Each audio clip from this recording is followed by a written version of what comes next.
excited to have you in this conversation with us today. This is my friend and colleague, Dr. Donna Rockwell, who is an expert on mindfulness as well as a psychotherapist, as well as doing a lot of work with people who are celebrities, actually. That's an interesting other part of your life and also plays into your work as a therapist, right? Anyhow, I'm really thrilled to have you here today. And I think this is going to be really valuable for our audience because I think mindfulness is such an important thing, especially at this time where everybody is struggling. So I'm really excited to have you here. Thank you. So happy to be here. I love talking about mindfulness and I love being with you. So it's a perfect combination. Yeah, for me too. I really am really glad. So I was wondering what you've seen in your practice in terms of how people are feeling these days, or what's come up for people that you're working with since this whole coronavirus and the lockdowns and all of that. I think it's really thrown everyone into a tizzy. You know, we experience a sense of trauma when we are in unknown territory and we don't really know how to cope and navigate the environment in which we find ourselves. So that's what I find most of the people that I talk with regularly are going through, is how to get used to something so different and so new and so scary at the same time. There's no sense of when it might end. So people are having to live in this kind of space of uncertainty that we're not really trained for. And so that's one of the great highlights of mindfulness, is that all of that sitting, all of that time, all of that sort of inward focus prepares the mind for moments like this. I mean, we're in a big pandemic right now, but in a smaller way, just even in issues in our life, mindfulness teaches us how to stay present with what is. Mm-hmm. Yeah, so I was wondering if you could talk a little bit about what is mindfulness, and especially what is mindfulness versus just meditation, because there's both and they overlap, but they are all different too.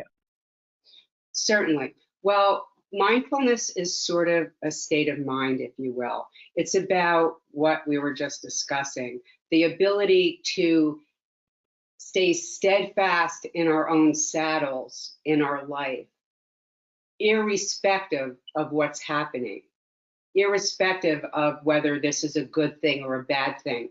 But mindfulness is about just being able to say, interesting, and stay present with our contemporary in this moment experience. What we do when we get afraid, when our amygdala, which is the most reptilian part of our brain in the back, creates the fight or flight response, because we needed that in the day when we needed to run away from a lion in the jungle. But we're using that, just when, in the old days, when the light wasn't turning green fast enough, the tiny little things are getting our amygdala aimed and our fight and flight response activated, and we don't have any connection to our prefrontal cortex. So we are just like, in a state of hypervigilance at all times. Mindfulness, really, if you translate it from the Sanskrit, it's really heartfulness. So it's about getting ourselves settled enough that we can actually come from our heart in the decisions that we make moment by moment by moment. Meditation, on the other hand, is a technique that we use to become more mindful. So there's all sorts of different types of meditations. There's transcendental meditation, there's Tibetan meditation, there's Hindu meditation, there's all kinds of meditation. You could also include gardening as a meditation, walking meditation, knitting would be meditation practice. Anything that helps us settle the mind so we're not in that fight or flight response, and come back to activation of our prefrontal cortex. So we're living from here, from our prefrontal cortex, from executive functioning and reasoning and wisdom mind, settled wisdom mind, versus, fight or flight and running. So mindfulness is a state of mind that we work toward achieving and being able to manifest as often as possible in our daily lives. And meditation is a way to get there, one way. Right. I appreciate that, because I was actually just talking with somebody that I'm working with about, dropping more into that heart space of coming at things from that perspective. And meditation is helping him get there. So it really is working. That's one of the practices he's adopted that is really helping with that, because he very much lives in his head, but in a way of analyzing all the time, not really from, his heart. It's true, because if you think about that conversation we're having all day long with ourselves, they say, like, if we could see the transcript of our mind, we would think we'd gone crazy, because there's so many little fractions of thoughts and little ideas and things that we never would think we would think come up in our mind. But the idea is that we don't really have to pay attention or attach to thoughts particularly. And, I'm hoping we'll be able to do this meditation called the mountain meditation. But there's such a thing as sitting like a mountain and watching our thoughts pass across our landscape, the landscape of our mind, in the same way that a mountain just sits as the weather passes across its landscape. We will always have these thoughts. And the idea is not to get rid of them, but to learn how to dance with them, to learn how to invite them to sit down at the table. I was talking to a client yesterday about these thoughts that grab a hold of us and sort of drag us away. And I said, just think of it as like you're inviting them all to the Mad Tea Party, the Mad Hatter's Tea Party. And all of these thoughts are just sitting at the table with you. And none of them have any more value than any other thoughts. And that seemed to be helpful to him, to just sort of imagine all these thoughts sitting at the tea party table with the Mad Hatter, because it's really much more interesting and fun, really, to be able to sit in observance of all of this playing out rather than getting swept away by it. And we do choose every moment how we want to feel. Mindfulness is a way to get us to a place where in the moment we can make note of that choice and choose a behavior that we want versus one that's become a default or a habit. Mm-hmm. And it seems like right now is such an important time for mindfulness, because I think, like you said, with the uncertainty, with the fear that is being aroused in all of us, and having to deal with like a totally new situation, whether it's trying to share space to work or whether with our family, whether it's having kids at home that are usually in school and having to try to school them, so many different things, challenges people are having. It does seem like taking some time for mindfulness might be really important, especially in this time. Absolutely true. It's very interesting, because they say the time to not start meditation practice is when things are completely crazy. And also it's contraindicated really to have to sit with your own mind if you are suffering from high levels of anxiety. So the idea is to like calm the anxiety first and then be able to sit. But there are mindfulness practices that we can do to sort of like calm the mind and not have to go into the kind of severe structure that a sitting meditation might bring to someone. Okay. So just like in the moment right now, if we're, thinking about COVID-19 and what our plans are going to be, and if the kids are going to be in school in the fall or aren't they, and what are we going to do about that, and what about the small business loan, and all of this, genuine concern is sweeping through our minds. What we can do is, and I really love this, and I'm so happy to share this, but the idea that when we take a pause in our cognitive flow, when we take a pause in our thought after thought after thought, the brain actually stops that particular firing of those neurons and those dendrites in that thought pattern. It stops. The brain takes a pause. It begins again after that pause, or with our breath for a second, even just that short a period of time. The brain has to reset and start firing again. That little pause, so giving the brain a chance to start again and refire, gives us all this energy and new creative power. If we just keep going down that same, excuse the expression, but rabbit hole, Mad Hatter, keep going down that same rabbit hole, we're just going to have the exact same reactions, doing the same thing over and over again and expecting change is the definition of crazy, you know? So what can we do differently? If you take a pause and even close your eyes and just hold even your chest and your belly for a few inhalations and exhalations and feel the expanding of the chest and the belly, and then the contraction, and then the expansion as it fills with air, and the contraction. Just that little period of time, don't you feel completely different? Because the whole brain resets. So it's really just such a gift to have these little techniques that help us become mindful and thus able to sit with COVID-19, sit with this great unknown, sit in uncertainty. Right.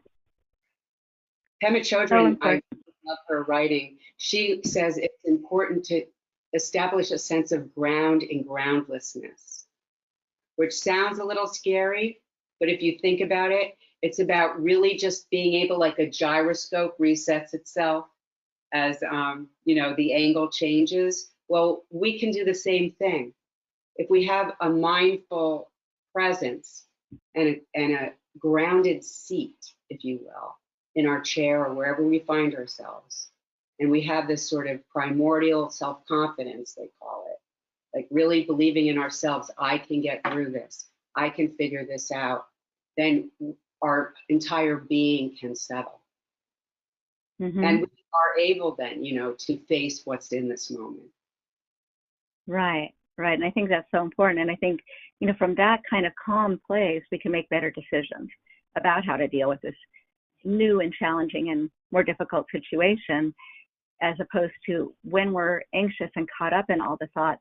I think it's really hard to make decisions about what to do or how to, meet these challenges that come up that are completely new because we're so anxious. Right. And so I like that idea. So the idea would be to calm yourself first before you might do a meditation practice, because we did get a question about how do I be mindful when I have extreme anxiety? Right. Well, if you have really extreme anxiety, you should, call a doctor about that and a therapist and sort of see what can be done about that. If the anxiety is just slightly below off the charts, then, what's so interesting about that is in the Tibetan culture, there's something called mindful awareness practice. It's called shamatha vipassana. And shamana means calm abiding. And vipassana means insight. So as you're saying, the whole idea is that first we need to create the space of calm abiding, calmness, before we can discern any insight, any intelligence, any wisdom in this moment. So I think that's so helpful. I'm not supposed to just be able to figure everything out. I'm supposed to calm myself first and then allow myself to figure everything out. It's so interesting. Rather than seeking and trying to, push toward a solution, if we can become mindful, if we can first have a sense of calmness, then the answers actually can come to us in awareness and insight versus us struggling and suffering to find the answer. I appreciate you going into that. That's really important. Yes.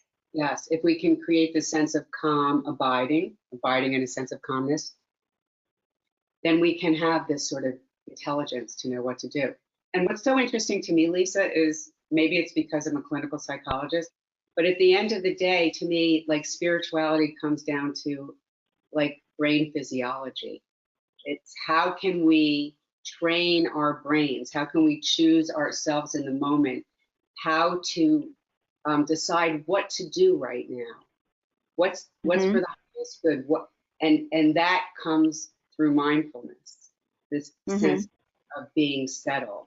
And it's all in our minds. Like if our amygdala is pumping, it's hard to have the spiritual groundedness to be awake, or be alert, or to stand. So to me, that feels so great because I know I'm living a fully spiritual life by trying to gain mastery over my own mental processes so that I have a great example is that when I first started meditation practice, my husband and I were having an argument, like all couples do. And I remember that in the middle of it, he was sitting in the chair like he normally does, and I was standing in my spot where I normally stand. We repeat so often, don't we? Patterns. And so in the middle of the argument, I thought to myself, I don't really feel like doing this anymore. I don't feel like arguing. And instead of just continuing with the argument and the fight, which I normally would have done, I just went over and sat in his lap. And he said, "What are you doing?" And I said, "I just don't feel like doing it anymore." And I realized in that moment that I had full control of anything that I chose to do in the moment. And I didn't have to follow that inner urge to keep fighting, that I could actually choose in this fresh new moment after a pause in thinking, what do I really want to do? And to make those choices. I think that's such a great example and so important for right now, because one of the things that they're finding is like domestic violence has increased, child abuse has increased with people having to be in their homes. And, if people could take that pause, you could interrupt these cycles that get going. And I thought that was such a great example. I also completely agree with you. If somebody's got off the charts anxiety, call a doctor, call a psychologist. They are available. Telehealth is available and happening. So even, if you don't want to take the risk of seeing somebody in person, most people are working remotely, anyways. Most of us are in lockdown. It's fine. You can do that, and it's readily available. And I think that's so important, because I think sometimes people think, well, I can't do that now. Well, you can actually. And you can start with somebody and really do some of that work. My son is actually a clinical psychologist, and that's the work he does, is with people who have anxiety. It's his specialty. So, and he's seeing 40 patients a week in isolation, so in lockdown. It's pretty interesting. That it is. I just want people to know it's accessible. Even Very now. much. Now more than and I know ever. you're working, and I'm working, and seeing people, and all in this modality. And it's quite wonderful because the APA took up all of their requirements of telehealth, telemental health, and now people are able to get reimbursed, and they're making it so easy for people to really access help right now. So just to reach out, even just Google it. Mm-hmm. If you're in the local area, Psychology Today has lots of listings of local therapists. So it is available. And I did a lot of research around mindfulness with my doctoral students, looking at how mindfulness informed their being able to be in the room with clients and how it made them feel about themselves. And one thing they said was that it just made it so much easier just to be with what was going on and to relax into it, to not feel a sense of high anxiety. One of the students said, I stopped awfulizing, which is such a beautiful term. Like, she realized she was awfulizing. And also, another point I love is this idea of how harsh we are with ourselves in our own inner dialogue. The inner critic is so present with the whip, just horrid. And it's so important for us. The main point of meditation practice and all of mindfulness is to learn how to become more gentle with ourselves. And once we can sit, one of the main reasons that we do sit in meditation is so we can hear that voice and come to know it intimately. And when we hear how cruel we are with ourselves, we just naturally lighten up. We naturally become more self-compassionate. And the big secret is, I know is that we can really only be as compassionate with other people as we are with ourselves. And so this is for highly anxious people too, is to understand that the whole idea is for me to become more gentle with myself. And the more gentle we become, actually, the more our prefrontal cortex is activated rather than our amygdala, and the more we are naturally happy. If you think about it, when we were little kids and running around on the lawn, I keep thinking about like how I used to go around in circles and I'd fall, and I used to have so much fun, and I couldn't do that anymore. I've kind of lost that freedom of being. And mindfulness and meditation is intended to give us back that freedom of being so that we can have childlike wonder in the world and actually be happy even in the times of pandemic by Mm-hmm. looking at and being able to see what we're grateful for, the sunshine, even all this time together. Couples can maybe look at the fact that they are stuck with each other, and that's a beautiful thing. I had a client tell me the other day, a woman in her mid-20s, she said her husband looked at her and they were having a little argument, and he said, "You're stuck with me." And she was upset about that. And I said, "No, he didn't say, I'm stuck with you. He said, you're stuck with me." He was saying, "I love you and you've got me," so maybe we can learn how to listen a little better to each other also. Mm-hmm. Yeah, absolutely. And it can be a really growing time for people in their relationship even. And, sometimes I feel a little bit like it's like being on a vacation with my husband. I do really enjoy having more time, just running into each other all day. Sharing workspace, even though it can be difficult at moments, it's also really nice to have that time and all that extra time where we're all rushing around. And I think one of the best things I've seen during this pandemic was a thing about how, when we get back and when this does, when this does end, at least in this extreme form, and we can go back to our lives, what are the things we maybe don't want to go back to? It's just a good time to reflect and to think about maybe we don't want to go back to all that busyness. And what were the things we really missed and care about? And what are the things that we really should let go? Pema Chodron also talks about this idea. She's just my favorite author, but you could find any of her books are fantastic. She's written so many. But she said, in life, we either choose to be more petty or more vast. And I remember hearing that and thinking, oh, I want to be more vast. That's what I'm going to dedicate my life to. And we have petty thoughts coming up. But again, if you are mindful, you can just notice the thought without attaching to it and let it go. Just like the mountain sits and watches the weather, we can watch our own thoughts come and go. So it's really so important. Self-mastery.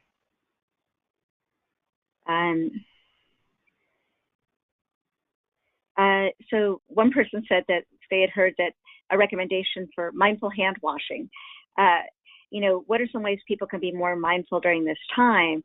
Can even be mindful doing some of the activities people are doing a lot of, like watching TV or, getting involved in things like that. I just wondered, I like what you said about like knitting can be mindful. It doesn't have to be that you have this practice where you're just sitting in a dark room or something like that.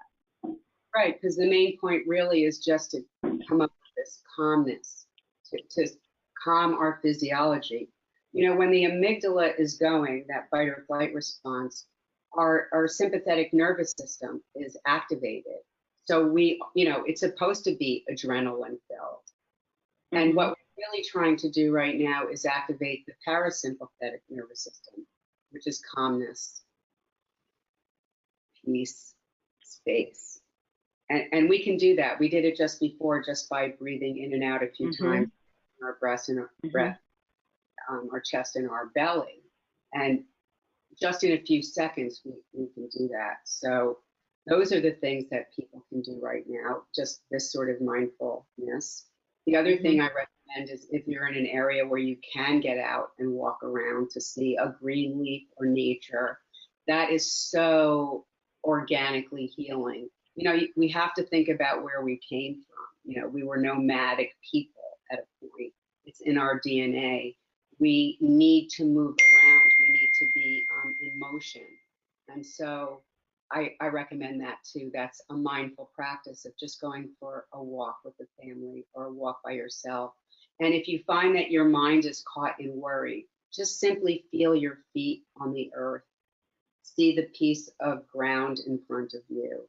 Look at maybe the texture of the road. I do that sometimes, like there's different shapes in the road as you're stepping on it, to just really bring yourself back in the same way as this idea of mindful hand washing, that you're actually present. You can feel your fingers touching each other. and you can sort of like just actually be present. We just wash our hands and we go normally. But there's, this is a sensuous thing, and it's an embodied experience. It's a somatic form of meditation.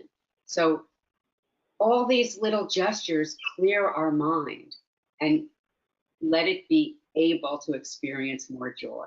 So it's not hooked on worrying, So that's yeah, I think that's mindful walking, brushing our teeth. They talk about that a lot, to actually feel the toothbrush. And it's so fantastic, Lisa, really, because all we have to do, the major alarm clock that we're lost in thought and we're either catastrophizing or over cognitizing, thinking of everything, is just the fact that we feel that way. The upset or the confusion or that little sort of uncomfortable feeling. Pema Chodron calls it dissatisfaction. You're just feeling some sense of dissatisfaction. That's the alarm clock that just tells you, oh, it's time to breathe. It's time to return to my breath.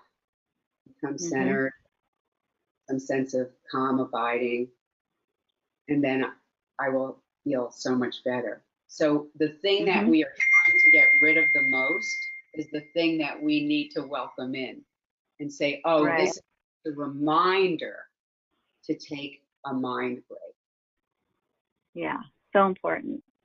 Yeah, and I think it's those times we find ourselves trying to feel in that activated state is the time to take a breath, whether it's irritability or anger or frustration or whatever we might be experiencing, fear, to just take that break for a minute. And it's mindful to go into another room. I mean, we're all living on top of each other now. So we need to have like house rules, and we need to understand each other. Like, I need private time now. I know with my husband, I give him plenty of time, and he's writing and he's doing his work. And then we come back together and it's really wonderful. Like the commute is 25 seconds from one room into the other, and so there is a tremendous amount of new opportunity now to experience things we haven't before. And we always feel better when we have gratitude or we feel grateful. We're home alone with the kids all day, and I hear a lot of angst from mothers who feel like they're not good enough, that they're not getting it right, that they have to do the schooling and this and that. I read a mindfulness exercise this morning online, which is that just take with your kids, take construction paper and make those little loops to make a chain. And on each of the loops, write down something that you're grateful for today. And then do it again tomorrow. And then they're all connected, and you have a chain of all the things that you're grateful for. And just being able to see them and keep them in mind is, number one, great for our sense of happiness and well-being. Secondarily, wonderful for this growing sense of connection between parent and child or family members.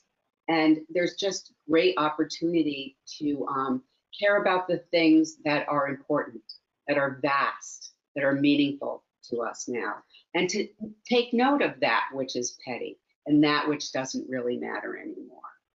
I found a lot of people are calling family members and apologizing for past grievances and want to apologize and make up and reconnect, because as a nomadic people from thousands and thousands of years ago, we need community. We need to move together. And it kind of like touches my heart when I think of that, because I think that's so important. And I've seen that too, people calling people that they never talk to anymore, that they've cut out of their lives, and reconnecting. So in a way that, we could be more connected because we have time to be more mindful and to think about those things that are really important to us. And, those grievances never get us anywhere. We suffer with them more than the other person. And so when we do those acts of reaching out to someone or reconnecting, it's really helpful to us as well as to them. Just like with being mindful, if we take a mindful moment, even though that's a break maybe from our children or a partner or whatever, it's also a gift to them because we're going to come back a lot better. Absolutely. Absolutely. We come back refreshed, new, starting again, novel stimulation of our brain. We are worth being with. We have to think about, am I good company? we have a sort of responsibility to be good company and to gain mastery over our moods. We really can. But if we keep going, like, thoughts are like dominoes. Like once they start going, the whole narrative goes, and then we're just lost.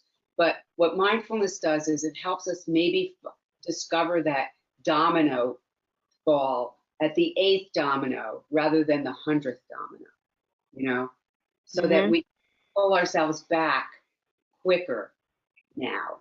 Sharon Salzberg, another magnificent meditation teacher, talks about it's all about the return. It's all about coming back to this moment, not about staying here. So every time we find ourselves lost or into a deep narrative, ruminating, coming back every time is the growth. It is the miracle, and it is the potential. Yeah, I agree totally. Looking at some of the other questions we've gotten, is it productive to savor eating or any activity to the extent that it interferes with our schedules? To savor? Yes, to savor. I think it's really important to savor everything. If you think about it, every moment of our precious existence can be savored, and every moment is sacred because they're limited. This is not a dress rehearsal. This is it. And so it kind of behooves us to see everything as sacred and to savor everything. Mindful people who drink too much alcohol, if they actually tasted every sip, when you take a sip of the wine and you taste, then you're going to drink less because you're drinking mindfully. The same thing is true for food. If we actually savor the bite, we're going to have less of it. So I think savoring is a really great way to look at it. And it's very spiritual. It's very spiritual because then you're actually present with every taste. And again, you see, we're back to our physiology. I wanted to mention that the first foundation of mindfulness is mindfulness of the body. So our body speaks to us. If we're eating too much, it says you're eating too much. So the only thing we really need to do is start listening. The more deeply we can listen to ourselves, the more deeply we can listen and be present for other people. It really changes everything. So right, and it's worth savoring even if it messes up your schedule a little bit. Yes, definitely. And I think that we should be less attached to schedules and less attached to a lot of that stuff right now, because then that will give us the space to rediscover what's really important to us. I think we've moved from just making life a checklist to deciding what is meaningful to you right now. Yeah, what really matters. Yeah, so much. This has been a great restart for everyone. Yeah, definitely. Somebody was asking about how can mindfulness help or stop overthinking and thinking you're not good enough. Well, yeah, that's a really great point, and we looked at that because it's actually so pivotal to the whole story of mindfulness. Is we need to look at how we're talking to ourselves in our head. David Winnicott, who's a very famous philosopher and psychologist, came up with this notion of the good enough mother. Like if we are too good and we answer every need our child has, they're never going to learn how to be in this world. We're not going to be able to successfully launch this person. So it's really important that they see that and that they understand that. That's one of the main goals. Yeah, I think that's so important. It's not about perfection. It's about being present. Right. And not so judging. I think partly of a mindfulness is not judging yourself, but having a different kind of relationship with yourself, of accepting yourself. And then you can look at even some of the hard things that go on, but you aren't, judging and criticizing, and, that's all not very helpful actually in change processes. And what got me turned around on that was I realized that the reason I didn't feel good enough was because Madison Avenue and the advertising agencies needed to make sure I didn't feel good enough, so that I had to go out and buy that shirt and those particular pair of shoes and that purse and that line of makeup and that shampoo, because if I did, then I would be good enough. And so Yeah. we really need to take that back and know that we are already good enough. We're all children of God. We're all that kid running around on the lawn, falling over and giggling. And we can hold on to that in this life. So David Winnicott, in his notion of the good enough mother, we're just supposed to be good enough. And being good enough is the best we could be. And if we could wrap our minds around that, it's our striving and our needing to be different, this self-improvement project, which is really so dangerous. You're already a child of God.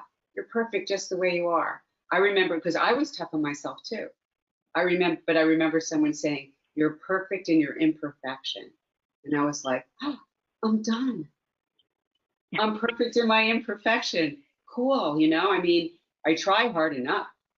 So, Yeah, definitely. At the end of the day, they have the big Buddha is like, laughing. And they say, because we take everything so seriously and we don't want to miss this, every moment's precious. Mm-hmm. And the more we can be in the present moment, the longer life will seem, and the less it will seem like it just rushed by, because we were present and present and present and present. So we actually experienced our day rather than being lost in the future or the past or, obsessive thoughts or self-criticisms or whatever. We actually had each of these experiences in these moments. Right, because the mind's natural tendency, because we need to survive, is to bemoan the past or catastrophize about the future. It is to be in the past or the future, so we can discern, what do I need to do right now? But that's not helpful all the time, so we need to be able to come back from the past and the future, because when we come to right here, right now, we discover nothing's wrong right now. Nothing's wrong right now. I can really be okay right now. So There's nothing wrong in it right now. I was teaching mindfulness to breast cancer survivors at a local hospital in Michigan. And the third week of the class, a grandmother came up to me and she said, you saved my life. Thank you so much. And I said, well, I didn't, but what are you talking about? And she said, before, when she was with her grandchildren, she would always be afraid she was going to die of cancer. And that was all she would think about. But after just taking 3 weeks of the class, she said that when she's with her grandchildren, she's with her grandchildren. And she can experience the love and the joy and the just existential rush of just being with them. And that was lost to her before. So she regained the capacity to really be present in the moment, where nothing was wrong, where what she was doing was experiencing love with her grandchildren. Right.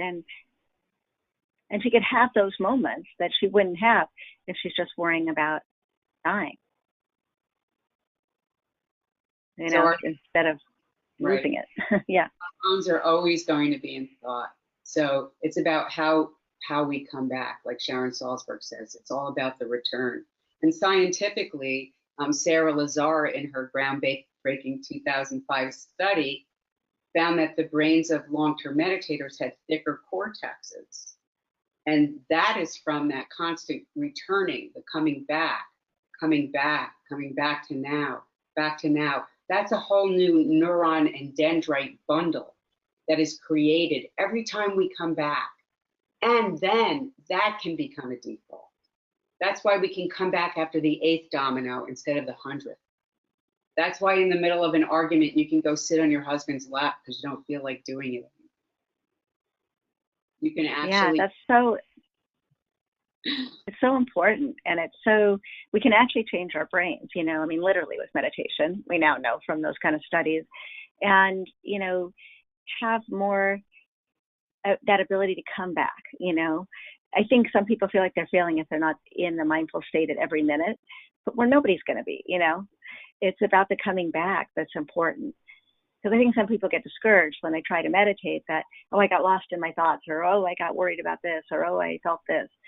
And, the thing is, all that's okay. And I'm in one of the times when we did an interview about meditation, he talked about it's like a feather to a balloon, the coming back. It's not about yanking yourself back. It's about gently moving back. It's all about gentleness. And I think the ultimate goal is to have a love affair with life itself. This is one dance we get to have however many times around the planet. And if we can have a love affair with that, with life, we've made it, we've made it. Yeah. And even with this new life that we're living right now, that's so unusual, to love this time too and value it, instead of just focusing on when is it going to be over, Yes, our minds will, of course, gravitate back to that. So like we've been saying through this webinar, it's about returning, coming back to now, coming back to now. And it's amazing how accomplished one feels after you're able to do that a lot. And when you are able to do that, then the pleasure center of your brain is stimulated because you've done it again. And that leads to the next time. And like you say, it's a light touch, like a feather to a balloon, very gently come back. We don't yank ourselves back. And when we see that we're being harsh in this internal dialogue, we can just simply say, interesting, I'm being harsh, rather than, oh, darn it, I'm being harsh again. Or why do I do that? No, it's, interesting, harshness. You simply take note, have a breath or two, and start your next moment. And wow, it's just incredible. Yeah, it's pretty incredible. And you're right, because beating ourselves up for beating ourselves up doesn't work at all. Getting into our critical inner voices and then getting critical about that instead of just, sort of reflecting on them. Oh, I'm doing that again. Like you said, and being curious, or interested, or not, harsh about that either. I decided that a while ago that you can't be anxious and curious at the same time. If you're anxious, then you're ruminating on something. So if you're curious, it's an outward thing. You want to know more about something. So I think that might be a clue. I use that with people oftentimes, is this idea of just switching from anxiety to curiosity, as you bring up. It's a wonderful intervention. Because then you have beginner's mind, you have childlike wonder again. What is this about? And you feel really good about a person when you're having a discussion with them and they own up to what they've done, and they're like, I know I do that. I want to look at that more closely and think, why do I get like that? And you just fall in love with a person when they're able to be curious about what they've done rather than defensive, which is the first. Right. Right. Right. And you grow so much more from being curious about those things, and instead of defensive. But that is our first human response, like you said. And Ian Siegel, he says in one of his books on mindful therapy that the brain uses the mind to create itself. It's like we're actually doing the work of changing how we see things by simply sitting and being present curiously with what's going on. Yeah, definitely. We can change our minds and we can change our brains both by that practice. Yes. So somebody else asked about how, now that we're working from home, most of us, how is that, the work-life balance can get lost where people are working all the time, especially because I think a lot of people have a lot of anxiety about financial issues right now. But how can mindfulness help people kind of strike that balance of, work life and home life, that coming back together with the people we're living with after work, Well, we do better when we're more creative and we're more present. So just because we're working more doesn't mean we're working better. So I think it's important to have a schedule during this time, and like in the morning have creative minds. So do more of your creative work in the morning, then take a break, have a cup of tea, So you have like you're building in ritual to your entire day.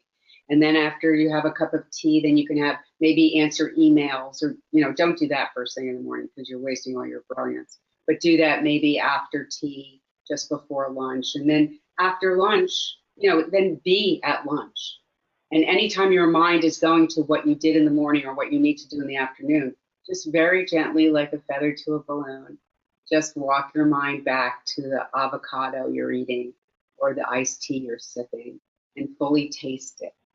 Fully be present with that. And then in the afternoon, do what you need to do then. Go for a walk. Make sure you do that every single day that you can. Come back in. You have your dinner, you have your day, and it still makes sense to you. And you are feeling a sense of accomplishment at the end of it. That's what's most important. We'll feel a greater sense of accomplishment by having an ordered day like that than if we just worked and worked and worked and worked from like 7 in the morning till 9:30 at night. We wouldn't have the sense of achievement that we do when we actually have a day like that. And it's much better for our minds and our minds. Yeah. Yeah, I find that if we don't do our daily walk, I think, I'm never as happy. And I'm very lucky. I live on a ranch, so we can take a walk and be in nature really easily. And that makes all the difference, to do that. And we try to have it as a ritual at the end of each day. And, in school, they don't teach us about what brain health is and what mind health is. And going for a walk, you can feel it every single time. When you get out there, you're like, oh yeah, everything's okay, and you can like let things go. Those are all, the first foundation of mindfulness is mindfulness of the body. It has intelligence.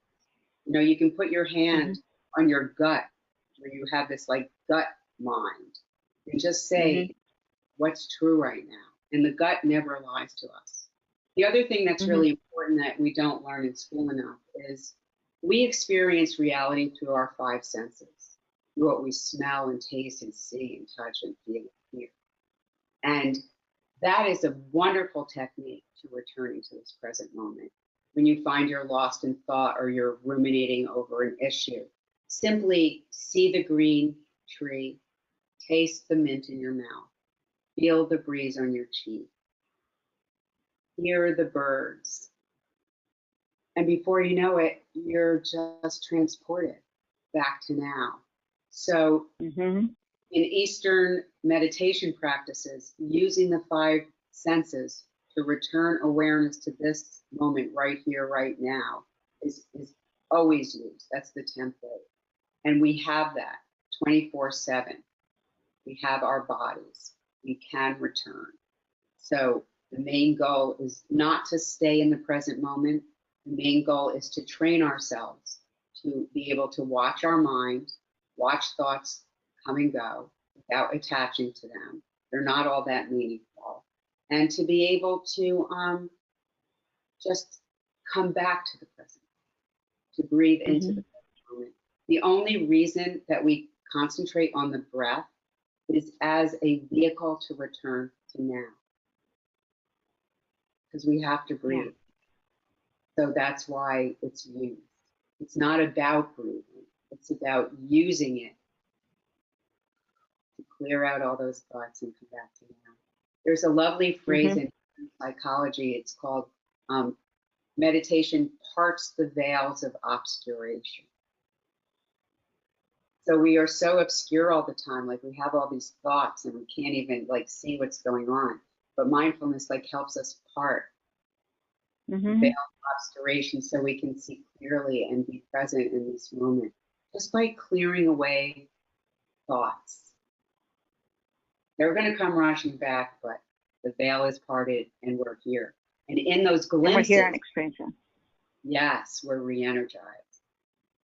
Yeah, absolutely. So, so Donna, I was wondering if you could lead us in a mindfulness practice. I thought that would be really important for our listeners to have this opportunity of your great wisdom and ability to do this well, if you're willing to share that with us. Certainly. Well, one of my favorites, you saw one of them, which is just this breathing in and out. And we can do that anywhere, fun, and I really recommend it many times during the day, and you'll see your entire life changes. The other one I like to do is called mountain meditation, and we've talked about that today, and it's really so helpful, and it really has changed everything for me in the context of meditation when I first learned about it. If you have a visualization, that always helps. You know, athletes visualize. So if we can picture something, it helps us to understand it and helps us to integrate it into our bodies physiologically and somatically. So we see that this image of the mountain, and the mountain is a very strong image. It's a very powerful iconography to think of that mountain just sitting. And as the mountain sits, we know this, weather through all four seasons passes across the landscape of the mind, the landscape of the mountain. So it's raining across the mountain's plains, it's snowing, there's sunlight there, heavy winds or very light puffs of air. And through all of the seasons and all of the weather, the mountain is able to simply sit. And as the mountain sits, it observes, it bears witness to all the weather passing over its landscape, season to season. In the same way, we can sit like a mountain and watch our minds, the weather of our minds, simply pass across our landscape, the landscape of our mind. So if we feel anger, we can simply just notice as the anger passes across the landscape of our mind and simply sit, just like the mountain sits. We can feel a sense of hurt or pain from what someone did to us, or so we think. But we can sit just like the mountain and watch this feeling of pain, like a passing cloud, just pass across the landscape of our mind. So we can do that as a form of sitting meditation, and we'll do that now for a little less than a minute. Mm-hmm. But we'll just sit and sit as though we are the mountain, and the mountain sits, and we watch the landscape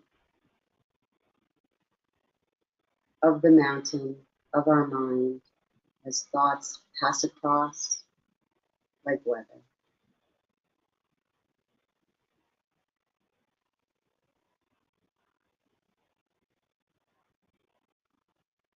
Our posture is strong in that our back is straight. We have a strong back and an open front. Our heart is open. And they say the spine is like a stack of golden coins just reaching straight up to heaven. There's a sense of dignity as we sit, like the mountain, the dignity of the mountain.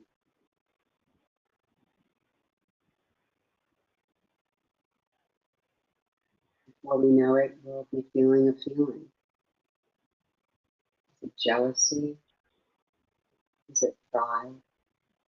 As soon as we make note of that feeling or that thought, we simply notice it passing over the landscape of our mind, just like a passing cloud. Ah, interesting.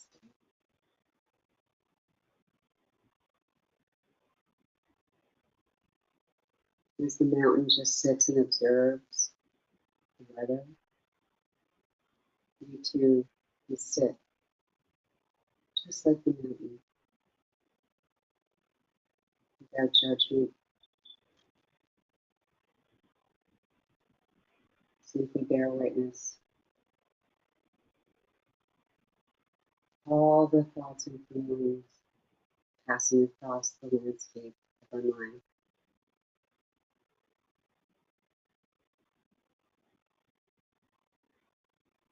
So let's just practice doing the mountain.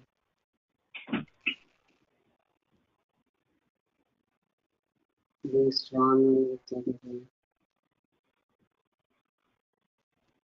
Sense of groundedness. Simply observe thoughts and feelings, past and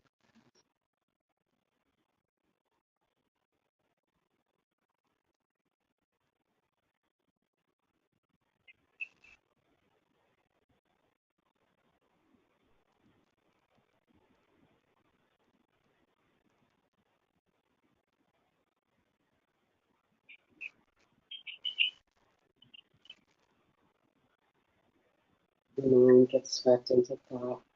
Just simply return to being the mountain, bearing witness to the passing cloud.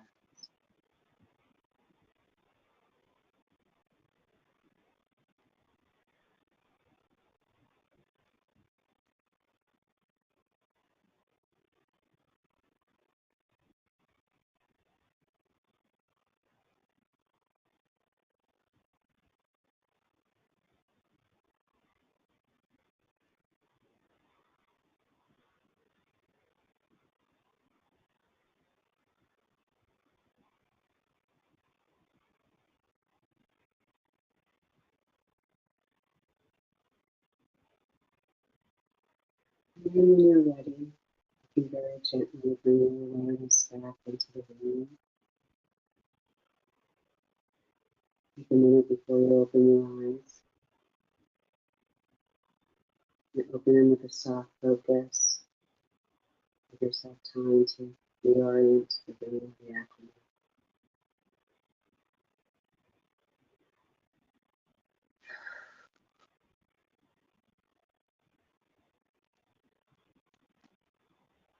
When you're ready, you can open your eyes.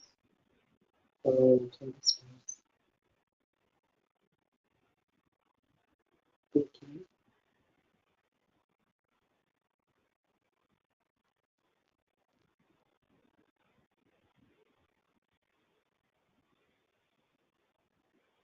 You feel refreshed? Okay. Yeah, definitely. Really nice to take a second and really just drop into the experience. It's really, I think it really matters so much. And thank you so much for doing that. And I think this is an important meditation, especially for this time, the mountain meditation, because there are lots of thoughts and lots of inputs and, feelings getting stirred. But if you can just come back to that, like you said, just coming back, that exercise, it's almost like exercising a muscle. It seems like, like coming back, strengthening that. So important. And mountain meditation is a good one because you're very solid. All this can be going on, the chaos of the world, but you can be very solid and grounded yourself. That's absolutely right. And that is the point of meditation practice. It's not to be morbid, but it's supposed to prepare you for death. This is not, this experience does end. So the whole idea is to actually wake up enough, not sleepwalk through life, but to be present in whatever moments we can be, and to notice when we're not, and then very gently, as you say, return. And it is a muscle. Malcolm Gladwell says 10,000 reps and you're an expert. So the more we can return and return and return, we should feel good about that because we're becoming more experts at being in the moment, returning to the moment. And just to really end so we don't get overly ambitious, I met with Judy Leek, who's a great meditation teacher and works on death and dying. That's the title of her book. I asked her, after 30 years of meditating, like, how do you feel? And she said, like a beginning.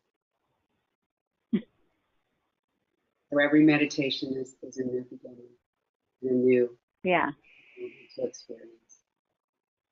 Yeah. I remember when I did an interview with John Kabat-Zinn, he said, it's not whether there's life after death, it's this life before death. Are you actually experiencing the life you have? This, like you said, it's not a dress rehearsal that we're here. Let's experience it. And let's not give up these moments during this pandemic as just something to get through. Let's experience them. This is part of our lives and part of everybody who, is on the planet right now. It's part of their lives. And that's okay. We can have these moments too. We're, living through a time in human history on this planet. It will be written about in history books long after we're gone, for hundreds and hundreds of years. And what's so extraordinary is that we are living through it, and we can be present to it. We can stay present to it. And knowing that we are getting through it and that we can get through it gives us such a sense of inner confidence and knowing and meaning and purpose. There's purpose in what we're going through now. We can all connect and really feel the love that's underneath all of our feelings all the time anyway. And it breaks through in times of hardship. Yeah. Especially if you slow down and let it, it'll break through. And I think this has been such an important time, and I really appreciate this conversation because I really think it'll help our listeners, drop into those moments and have these very precious moments that we have even now. And I think you gave people a lot of great techniques for doing that. And I really appreciate it, Donna. And it's really just a pleasure for me to spend the time with you and get to drop into my own experience with that mountain meditation. So I appreciate it. Wonderful, Lisa. It's so great to see you. And thank you for inviting me, and the best of luck with the rest of your series. Such a great Thanks. story. I really appreciate it. Thank you. Thanks so much.